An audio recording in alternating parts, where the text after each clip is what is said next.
found a copy in the world. What have I got on the agenda for today? Whew, these calls keep coming in. I got doc, I got court. Let's see. All right, yeah, gotta meet with them. What? That's today? Oh, what time is it? Oh my gosh, I think I can still make it. Oh, this is really great. I'm so excited. Oh man, I hope they haven't started yet. All right, okay, here we go. This is gonna be great.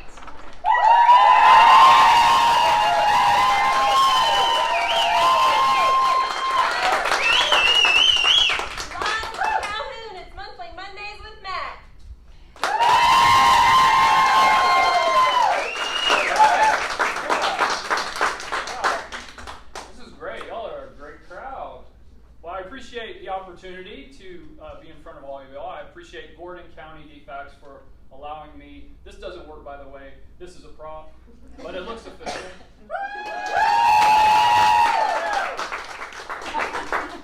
They love props here. But this is Gordon County DFACS, and this is Monthly Mondays with Matt, the latest talk show. What you're going to find out, this is the very first edition of Monthly Mondays with Matt. You'll find is this is going to be the greatest show of all time. I promise. We're going to cover a lot of topics on this show, meet a lot of new great people, just do a lot of fun things as time goes by. But you can look for these shows on a monthly basis. I'll make sure everyone gets this out. You have the opportunity to watch this show. This month we're in Gordon County.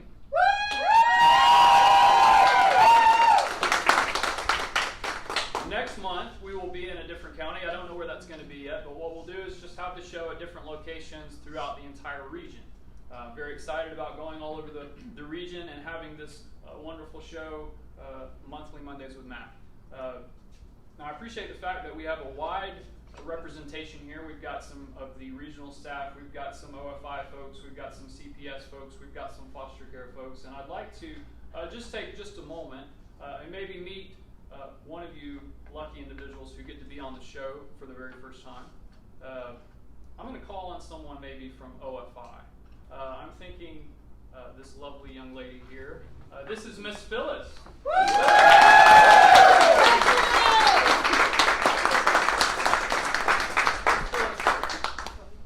Are you excited to be on Monthly Mondays with Matt?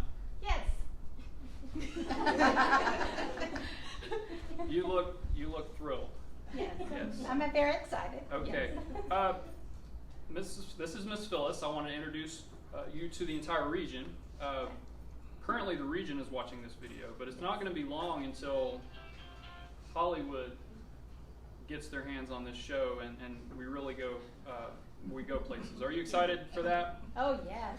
Okay. So tell us a little bit about yourself. You work in OFI, is that right? Yes. Okay. What does that mean? OFI is the Food Stamp Medicaid side of the Family and Children's Services. Okay. We just determine whether the eligibility is part of Food Stamps Medicaid. Okay. So a very busy job. Yes. You do a lot of paperwork and you meet a lot of individuals. Yes. I appreciate everything that you do. Thank you. You are a vital part to this agency. You're a vital part to what we do. Yes. I'm telling you. Okay. But lucky for you, I have the microphone, so it didn't pick up what you said. Okay. But I appreciate not only you, but everything that OFI does. So please give a round of applause not only for Phyllis, but for all of you in OFI for everything that you do.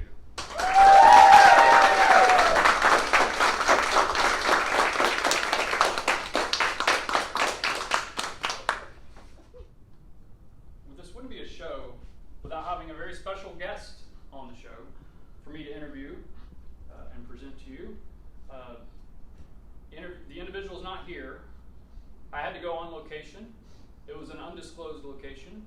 I had to go through all kinds of security because the individual that was the first guest on Monthly Mondays with Matt is the District North Director, Ashley Parham. Woo!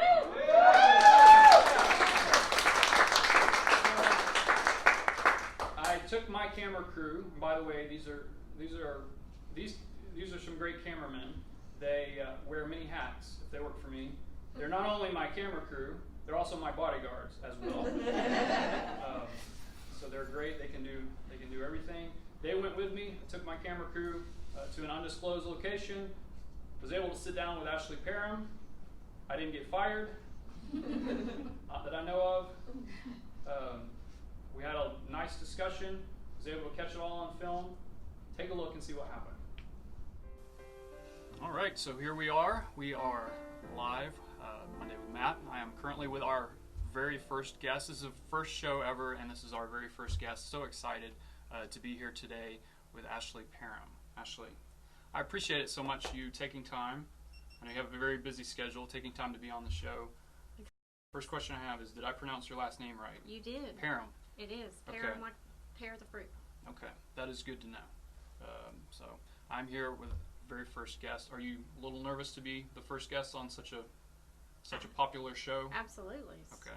It's a big honor, but also a lot of pressure. Yeah, definitely. You are. I believe you're going to set the standard for all of the guests to follow. If the show continues, hopefully I still have a job after this. We'll pray for high ratings. Very good. We'll pray for high ratings. You know, we are competing with Tuesdays with Tom. So very excited to be on the show. But on all seriousness, I do appreciate you taking time to be with us to talk about some things. I do have some questions prepared. You great. have not seen these questions at all. Correct. Correct. So I want to just kind of fire off some questions. Just kind of get to know you a little bit. Okay. The first is, this is the hardest question on the list. Okay. What is your favorite color? Blue. Blue. All right. Blue. That's my second favorite color. My first favorite color is green. Do you have a favorite movie or a TV show? I would not be able to name one favorite movie. I would say that my family and I love action movies, Star Wars movies. I love a good romantic comedy, so I wouldn't want to be pinned into just one Okay. favorite movie. Fair enough. I'm also a big Star Wars fan. I got into Star Wars when I was in 7th grade and wanted to be Luke Skywalker, so that's good. What about songs, music? Do you like music? I do like music.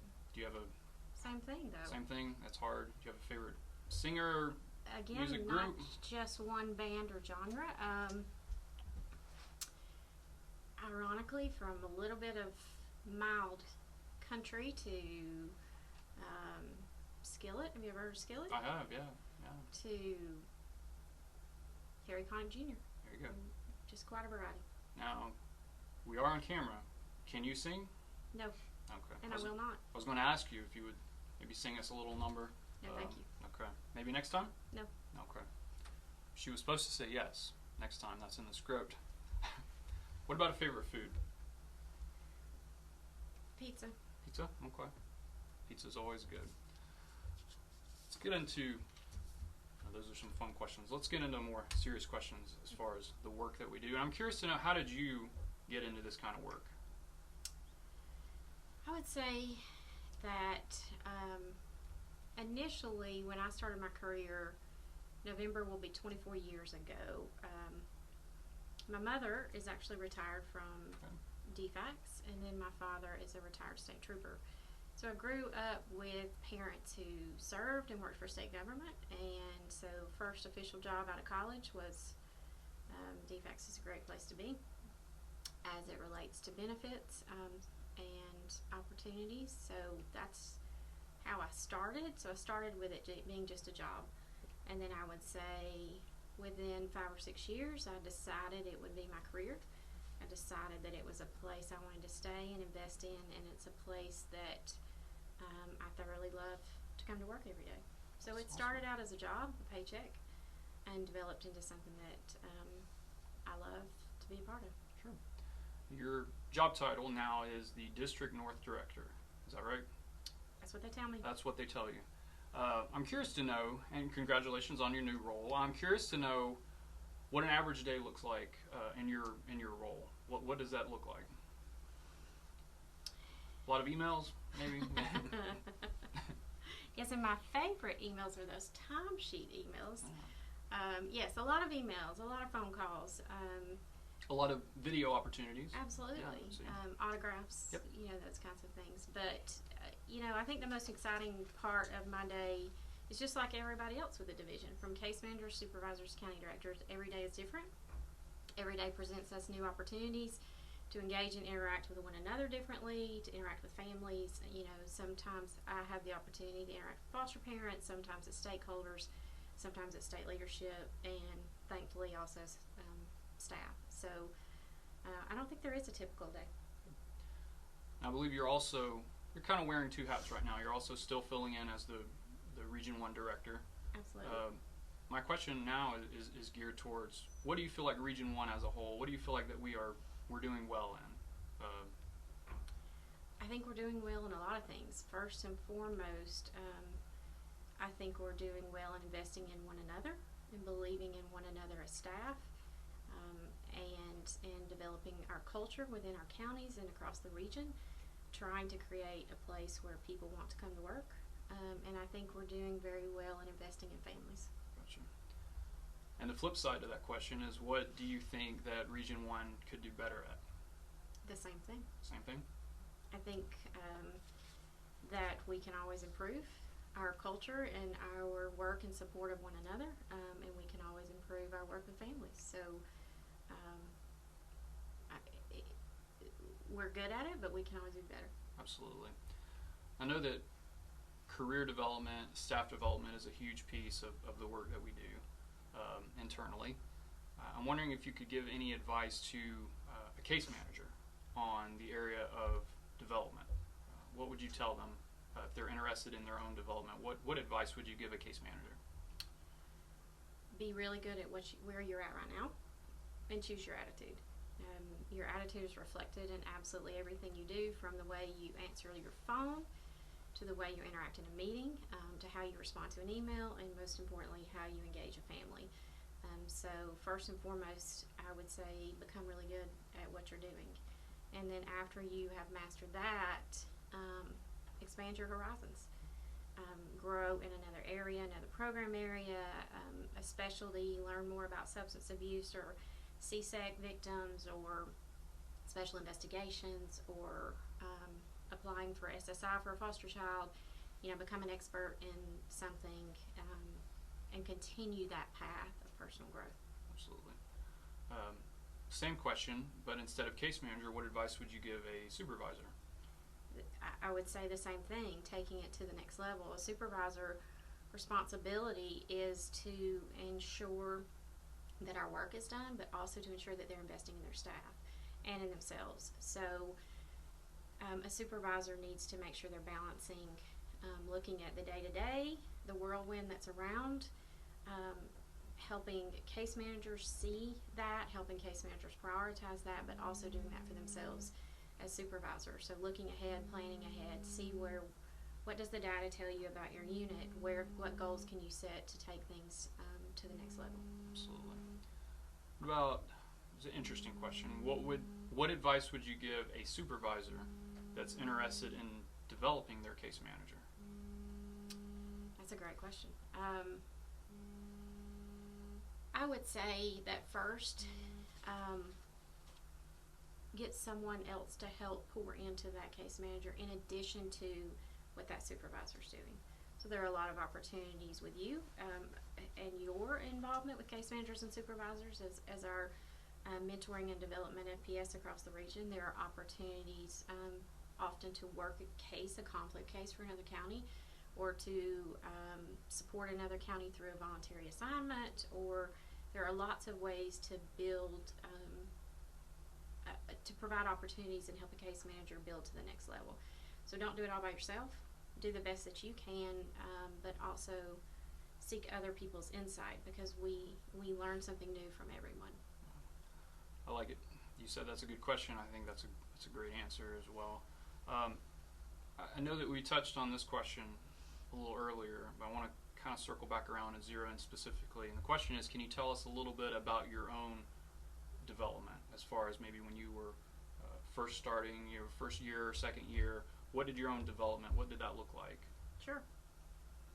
You know, I started with a division in OFI, and it provided just a great foundation for my understanding and for my work with the division. And there's a great poem that circulates called "The Other Side of the Desk," and I think laying that foundation for my work in OFI gave me that great reminder that we're all a certain number of paychecks from being possibly on the other side of that desk. Perhaps for me it's 2 paychecks, and perhaps you're invested millions on the side, so it's 4 or 5 paychecks before you would get to the other side of the desk. But each one of us has that ability to be on the other side of the desk, both in the world of social services and in the world of OFI. So that foundation, I think, was critical.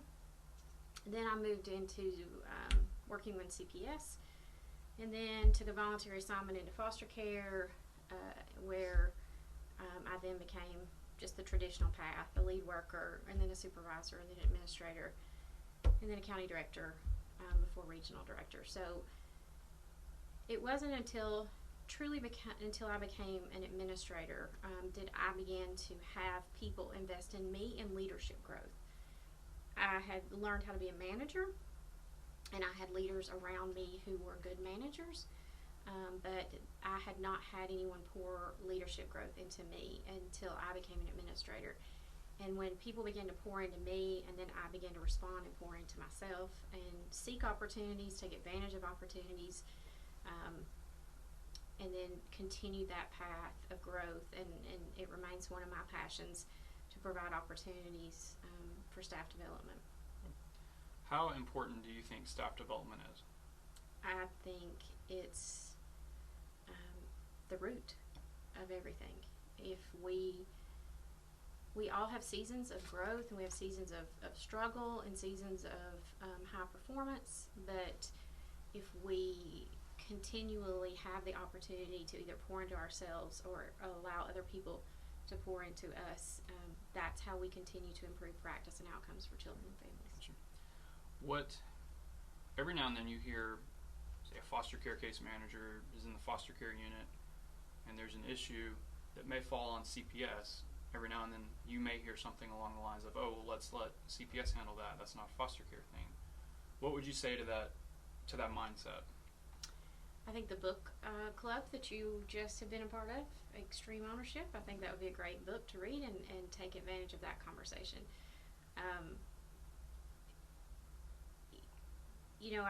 I have said before, relationships over protocols. I'm not a fan of protocols. It's not that they don't have a use, but we can hide behind protocols that say, this is your job, this is my job, and until you've done your job, I'm not going to accept that case, or I'm not going to do this or that. But then families are not getting what they need, and what that tells me is that we don't have a strong relationship, and we are not communicating with one another. Because if we did, it wouldn't matter if the protocol said it was your job or my job. Together, collectively, we would ensure that it was done. Yeah, absolutely. Cafe 212. There's a lot of people talking about Cafe 212. I was wondering, this is kind of a loaded question. I want to unpack it piece by piece. Okay. Could you tell us a little bit about Cafe 212? What does the name mean, Cafe 212? What is the purpose of Cafe 212? And then how can we use Cafe 212 in the realm of staff development? Okay. So the name Cafe 212 started from a conversation to continue the opportunity for development statewide. And all things need change. So we have had a Friday morning state call for years. And just like we do cadence in Region 1. But consistently things need change, even when they're going well. They need rejuvenation, they need new insight, and so a conversation began with our new leadership.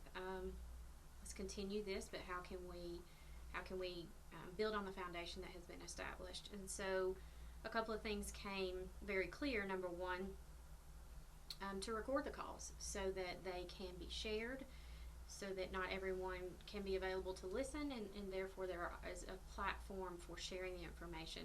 And number two, to make sure it's limited to 30 minutes so that it's very time limited and therefore a little more useful.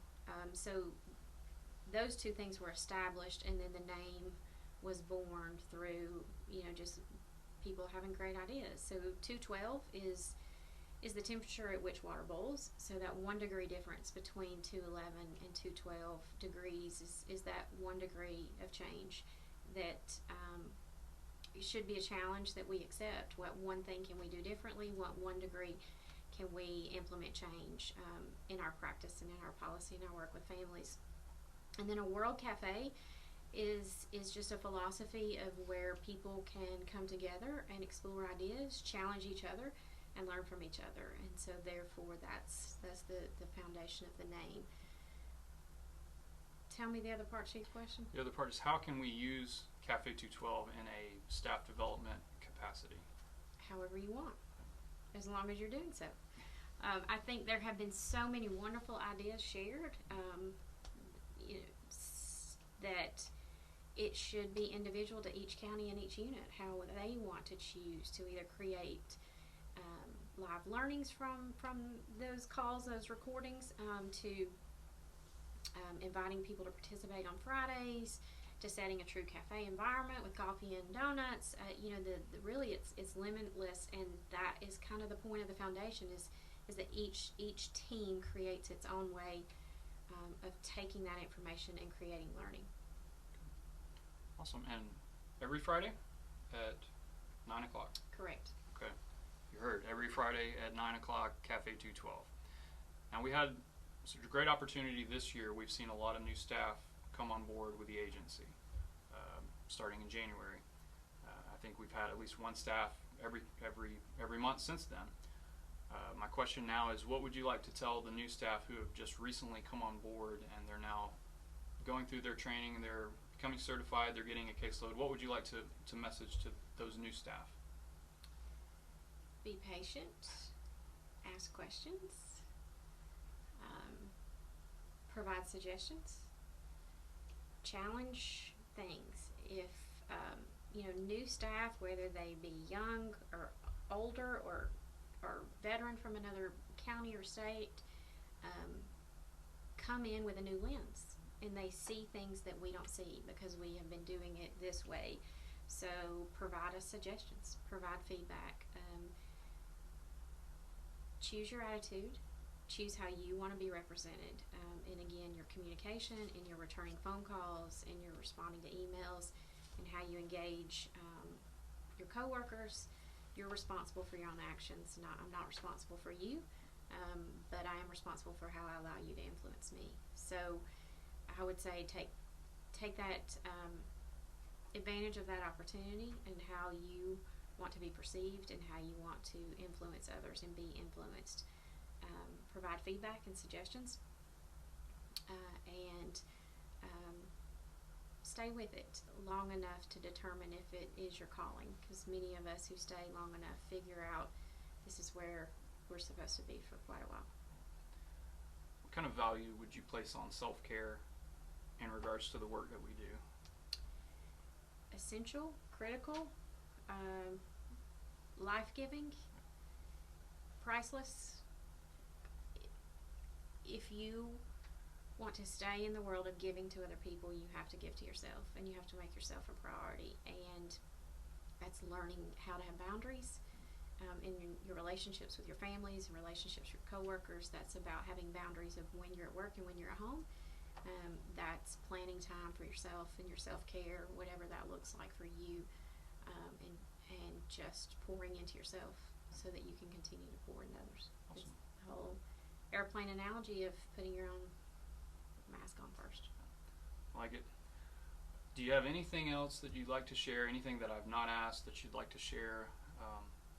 Hopefully there's a lot of viewers that's watching this. This is your opportunity to share anything that you would like.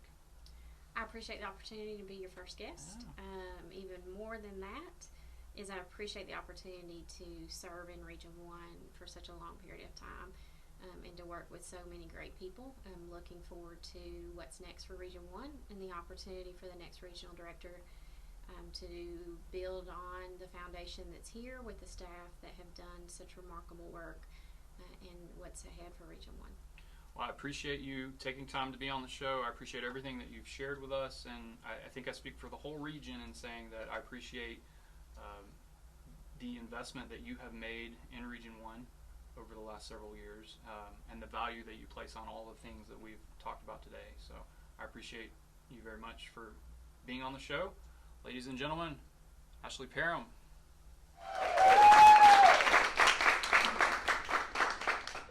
This is the best show. I don't know if I'm going to have a job after this show or not. We'll see how it goes. One of my favorite things about this job and the work that I do is bringing on board some of the new staff. We have a lot of new staff that have come on board this year. What I'd like to do is go right into a segment of the show that's called the Welcome Mat. You like what I did there? Yeah. The Welcome Mat is a segment of the show. It's probably my favorite segment, where I go county to county and pick out an individual completely at random, a new staff, someone who just came on board, welcome them to the region, introduce them, say a little bit about them, what it is that they do, and just show appreciation for them. And they're also presented with a little gift at the very end. So if you will, let's take a look. I took a camera crew to Gordon DFACS to interview a case manager by the name of Eric Wiggins. Let's take a look and see what happens. Probably one of my favorite things about DFACS and my job is meeting the new staff. New staff is essential to what we do. Always enjoy getting to know them once they come on board, welcoming them to the lovely world of DFACS. I am currently standing here at Gordon County DFACS right now. What we're going to do is kind of walk down the hall and catch one of the new staff completely off guard. He does not know that I am on my way to meet with him. His name is Eric Wiggins. He is a family preservation case manager here at Gordon. So lucky for me, I've got a lovely camera crew that's going to follow me and see if we can catch Eric off guard. So come on, let's go and meet Eric. I've also got this lovely key swab. That way they can't lock me out and keep me from coming in here.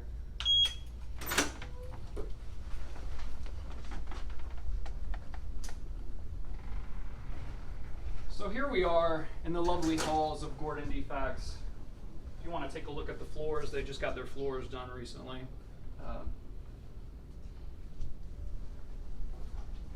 It's very quiet today. I feel like they knew I was going to be filming today, so some of the people had home visits to go to. Right down here, we're going to see the office of Eric Wiggins. I hope he's here. He is. Come in. He said, come in. Eric. Hey. Hello. Hey. As you know, my job is to kind of work with new staff, and you're probably wondering why I have a camera crew here. Right. It's because this is a part of the newest show called Monthly Mondays with Matt. Have you ever heard of that? I have not heard of that. This microphone does not work. Oh, it doesn't? This is a prop. Oh, okay. I like to keep it with me wherever I go. Right. This is a lovely segment of our show called the Welcome Mat, Okay. where we highlight different case managers that are new to the agency. And I wanted to introduce you to Region 1. This is Eric Wiggins. Eric, I'd love to know maybe a little bit about yourself. If you kind of tell us, you're in family preservation, correct? Yes, sir. Tell us a little bit about yourself. What brings you to DFACS? What is it about this job that you love? Well, I really just want to be able to help families, help people. I graduated from Dalton State, and I actually started in food stamps and went from student food stamps to family pres. So I just kind of want to help families and do whatever I can for the community. Okay, that is awesome. We are very glad not only in Gordon, but we are glad throughout the entire region that you are here. We appreciate everything that you do for the families of the community that you serve. And as a token of our appreciation for everything that you do, and the fact that you are the first individual that we have highlighted on the Welcome Mat, as a grand token of this, I want to give you something that you can't put a price or value on, okay? Okay, that sounds great. This is, since this is the Welcome Mat, I wanted to present you with an actual welcome mat. So I'm going to unveil the Welcome Mat so you can take a look. You can use it at your leisure. tell me what you think about this. All right, sounds good. Oh wow, Do you like that? I do. I feel like this would really fit with the rest of the flow of my office. You know, I'm feeling that as well. Are you know Your what I'm saying? office is a little dark. Is it a little dark? It's just a little dark. Well, it helps relax me. So, I have okay. my plant over here, as you can see. So Okay. look at that sometimes. That's good. So this is the welcome mat that we are presenting to Eric and his appreciation of joining the world of DFACS. I'm just going to go ahead and place this right here, okay? Okay. And this is where it'll stay. All right. I don't know if Sounds you had good. any other idea of where you wanted to put it, but this is, I think that's great. okay, this is where it's going to stay. Okay. Okay? Well, I appreciate everything that All you right. do, Eric. Thank you. and Yes, I sir. appreciate you for being on the show. We interrupted you. I'm sure you're busy working. Your office looks immaculate, especially because you did not know. I had no idea. had no This idea. is how my office looks all the time. You had no idea. So we were I had coming, no so. idea. No Eric, idea. Eric Wiggins.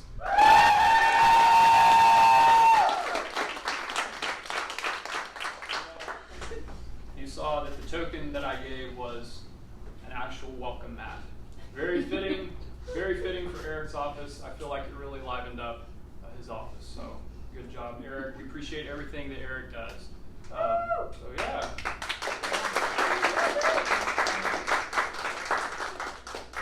See, I'm excited about this group. Y'all are a very lively group. It's almost as if someone promised you cupcakes.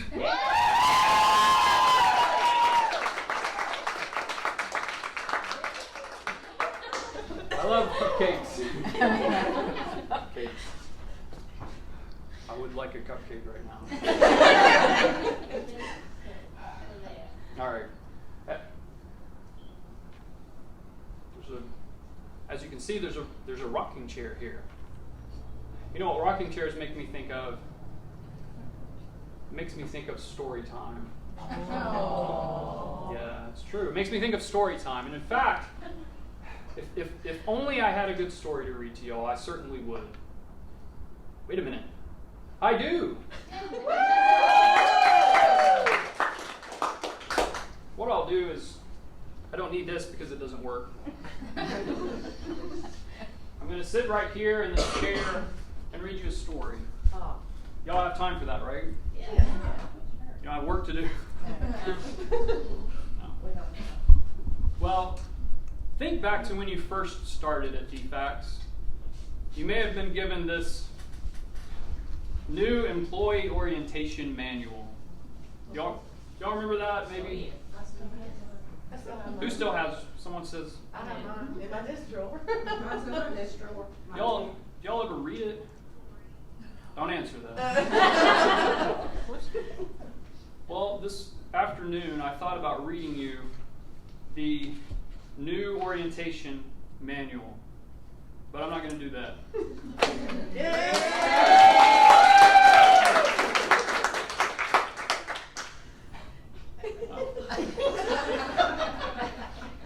That's an important manual.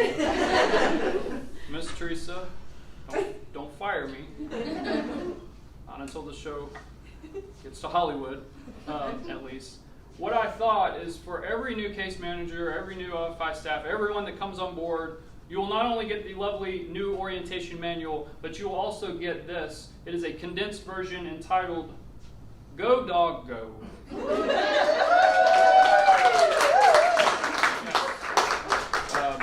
That's the privilege that I have of being in the role that I'm in.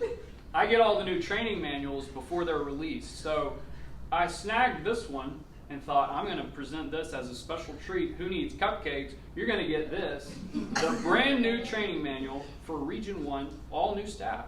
And guess what? Here's the real kicker. This doesn't apply just to new staff. This is for all of us. Y'all excited about that? Yeah. They love cupcakes back there too. All right, so this, I hope that the camera can see all this. Go Dog Go. This is a brand new case manager coming to the office on their very first day. They have a nice smile on their face. They're excited to make a difference, to help families all across the region. It doesn't matter, they just want to make a difference. They want to make the world a better place. there are all kinds of case managers. There are CPS case managers and there are foster care case managers. There are OFI, family preservation, adoptions, regional staff, county directors. There's all kinds, because that's what DFACS is made up of, all kinds. Don't get sleepy. Here we see an interaction between an OFI and a services case manager. It says, hello. Hello. Do you like my hat? I do not. Goodbye. Goodbye. So, I don't know what's going on there, but they definitely could learn a thing or two from Gordon County DFACS. Here we see a case manager coming into the office on day one over here, just excited to find their way to their office or their cubicle. It's kind of a maze that first day. It's kind of that way a month later. Here we see some case managers on this side that have been there for a while. Like one of them's been there a year, the other one 2, and the other one 3. They kind of have a dazed look on their face, like they just finished up their day, it's time to go home. They didn't get cupcakes that day, but yet they were promised. They weren't able to get their work done because they were sitting on a monthly Mondays with Matt.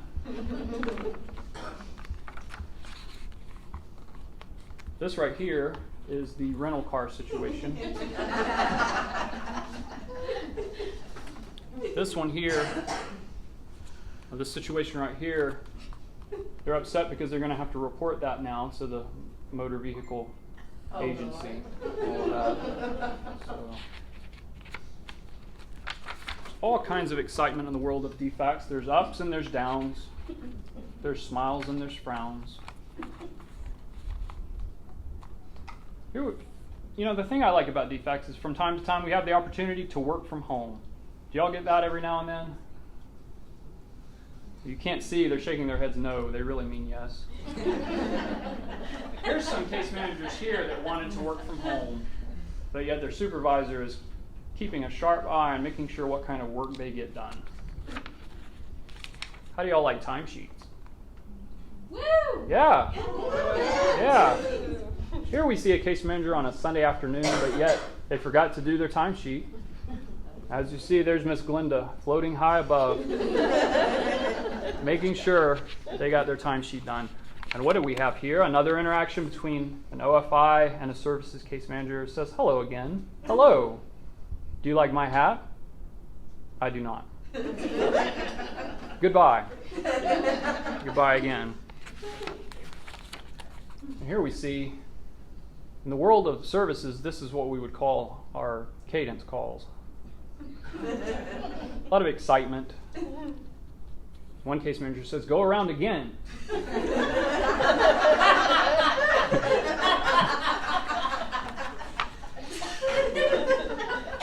This is the world of services. This is the after hours unit.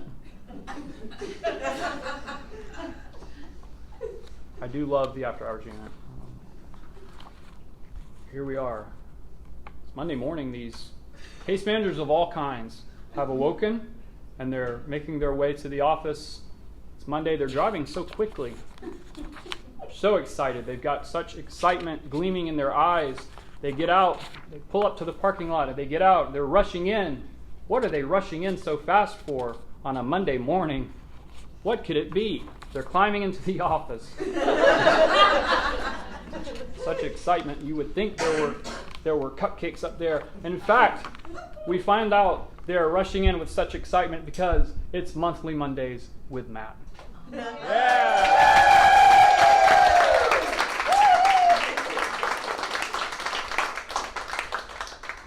And here we see the very last part. Is we see a final interaction between OFI and services, and it says, hello again. And do you like my hat? And then we see the response. I do. I like that party hat. What a hat. Wow. And then we see the final page. Services and OFI riding off together in unison because together they can truly make the world a better place.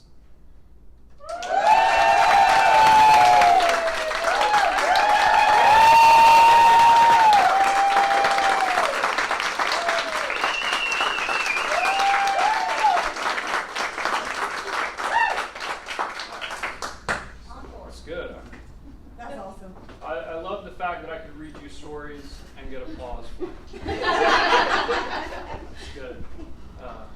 But yes, the message of that, although it be very silly, the message of that, I hope you all carry that with you, is that it's not that services are here and OFI is kind of down there, and it's not vice versa. We all should work together in unison because we all have crucial jobs. I can't do the things that you do in OFI, but it's those aspects of this job is what makes this job function the way that it should function. Families out there need you. And the same thing applies to services as well. We all work for DFACS, Department of Division of Family and Children's Services. So I appreciate you allowing me to read that to you. So thank you so much.